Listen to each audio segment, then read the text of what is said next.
How can we counter propaganda? What can we do? This is a continuation of a media series that I'm doing on my channel. I have done a whole video about propaganda itself, but we're talking specifically now how to counter propaganda. And I think one of the biggest ways to do this, one we talked about in the last video, check it out, I will leave it in the cards and in the description if you want to watch that first. Self-awareness, being aware of what you're consuming, not just mindlessly going on Twitter or going on the news, listening to the news, watching the news and absorbing what you hear. Don't do that mindlessly. Be aware and be intentional about what you allow yourself to believe. Just kind of critically analyze what's going on. Why does that appeal to you? Like, ask questions about why you want to believe that. Why are they saying that? What do they gain from that? Just have some awareness, because as we talked about, propaganda is deliberately designed to appeal to you. A lot of people go into making it, and so you need to be equally deliberate and intentional about the way you consume media so that you are not hoodwinked or taken in. But I think another very powerful way to counter propaganda is to learn about history. So we talked a lot about the ins and outs of what propaganda is and how it works in my last video, but I think if we just look at history, that will tell us a lot about what someone's specific message is now, why they are trying to convey that, what they get from that, what they want you to believe as the reactor to their propaganda. A way to counter it is to read about the past. So one specific example that comes to mind, I will leave the link to the Twitter thread that I'm thinking of. I saw this a few weeks ago and it's still now even stuck with me, about the Vietnam War and specifically the My Lai massacre. I did GCSE history, so we learnt about that. For some reason, the history we did was very much US centric. We learnt about the Cold War, the Korean War, the Vietnam War. That's where I first started to learn about propaganda, which is why it's so wild to me that people just kind of accept everything they hear from the news. Because I can remember sitting in history class when I was 13 or 14 and learning about how to analyze a source, how to look at a piece of propaganda or even just a news article and analyze it and think, who wrote this?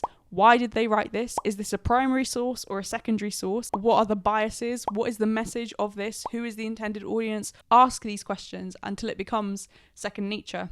All of these questions, it's sort of automatic to me, and it's kind of wild that something that I learned that long ago at school is now still enduringly relevant and getting more and more relevant as time goes on. One of the things we learned about, I mentioned we learned about the Vietnam War, so we did learn about the My Lai massacre. And you might be like, what does that have to do with propaganda? The point is, propaganda is trying to sell you on a specific message. But once you look into history, you can have a wider historical context and you can see patterns. So you can look at, for example, what happened in Vietnam. You can look at what happened in Cambodia and you can see parallels with things that are happening today. So learning about history is a very powerful way to counter propaganda. There are many horrific stories from the Vietnam War, many awful examples of American soldiers murdering people in cold blood for sport. One that stuck out from this thread that I'm talking about that I saw a few weeks ago was the idea of becoming a double veteran.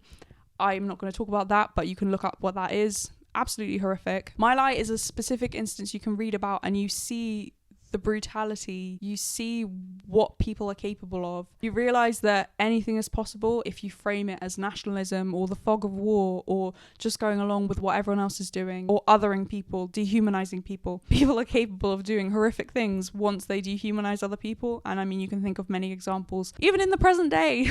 Countering propaganda, think about the narrative that you've grown up with. I talked about how we did learn some history at school, but I did not learn colonialism until I went to university. I did not learn my own country's history. As I said, we were learning basically American-centric history, which was very interesting.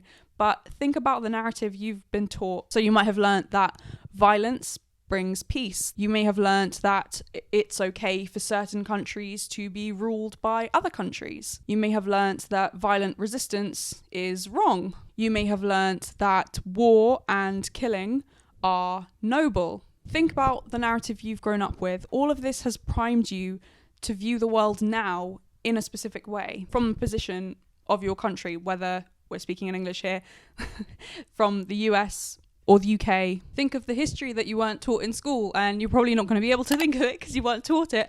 But a big example in the UK would be when the statue of Edward Colston was pulled down. I had no idea who that was because, as I said, we studied US-centric history at school. Why is that? Why didn't we learn about the role that Britain played in the slave trade? Why didn't we know who Edward Colston was? Why wasn't that common knowledge? Think about the obvious questions that no one really wants to acknowledge. This is kind of one of the reasons I love Last Week Tonight with John Oliver, because John Oliver is always very upfront about the reality of what it is to be English, and he's very self-deprecating and also very honest and blunt about our colonial history. Think about questions like, why is it that so many countries celebrate an Independence Day from Britain? Why is it that so many people in the world speak English? We just had the Cricket World Cup in India. Why is it that certain countries play cricket? Britain colonized the world, and it was violent and oppressive, if you didn't know the answer to those questions that we just talked about. Think about the underdeveloped Global South. I will put a picture that illustrates what happened there. The Global South is rich in natural resources, and the North, through colonization, plundered the South. I mean, look at what's happening in the Congo. Think about World War II. If you're watching in Europe or the UK, that's probably something that you learned about. You know, we went to the Imperial War Museum in London, saw their exhibit of what the trenches are like, what the house is like, where can you hide during an air raid, learned about the Blitz, wrote stories about the Blitz. Think about the justifications for killing people. Think about what the Nazis did. It's really easy to look at things that are happening now and go, it's complicated. And of course it is.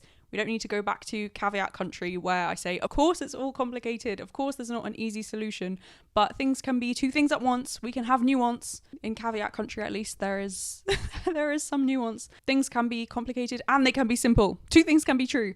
We can look at what's happening and see the legacy of colonialism. Yes, parts of it are complicated, but also we know about human nature. We know that we are greedy, we are violent, we are self-interested, we take sides, we other people or dehumanize people that we don't like. And once we have done that, we as humans are capable of committing horrific violence against those people because we have dehumanized them. Yes, there are good elements to human nature.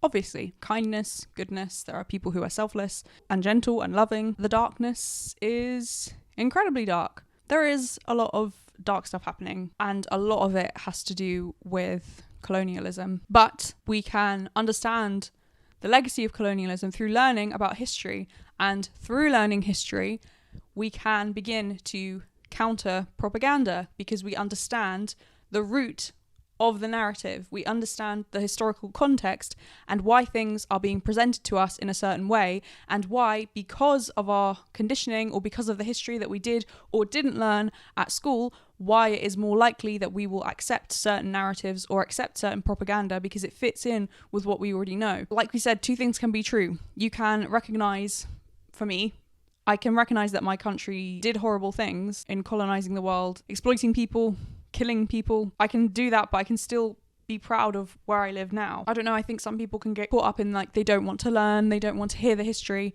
because that makes them feel guilty. And there is a certain amount of guilt involved, but you have to face a problem in order to start to fix it. And if we're all just going to stay in denial, this is turning into a video about colonization or decolonization, but it plays into the same thing as with propaganda. There has to be awareness before you can find any solution to a problem. You have to be willing to face the horrible thing or face whatever it is and be able to analyze it. But before you can analyze it, you just have to be aware of it and then you can deal with it. If you are interested in countering propaganda, learning more about the historical context of things we are seeing now in terms of settler colonialism, I hope I've given you some pointers as to periods of history or specific things that you could look into to learn more.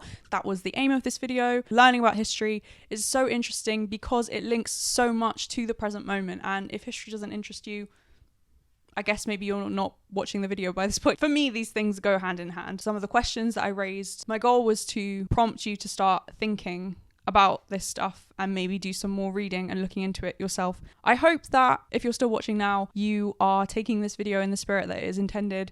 I really just want to inform people. Like, I would just like to be able to prompt anyone to start thinking critically. I'm not trying to take a side. I'm not trying to like put anyone down. I'm just trying to state some facts, ask some thought-provoking questions. I'm asking all of this in good faith. It's the internet, so I feel like I have to add loads of caveats now because my last video got loads of off-base comments, which I was just like, these people aren't engaging in good faith, in which case I'm not going to reply because it's there's no point. So I don't know if me saying any of this is completely pointless, because anyone who needs to hear it, it's just going to go over their heads. And anyone who is like, yeah, fair enough, you're like, yeah, fair enough. Like you already know all of the stuff I'm saying. Please let me know what you think of this video and of the questions that I've raised. Please let me know in the comments. I would love to hear your thoughts. Again, being respectful and engaging in good faith. I would love to have an exchange with you about this, so please leave your thoughts below. Subscribe if you would like to see more from me, because it seems I'm on a bit of a roll with these videos. Thank you so much for watching. God bless, and I will see you in the next one.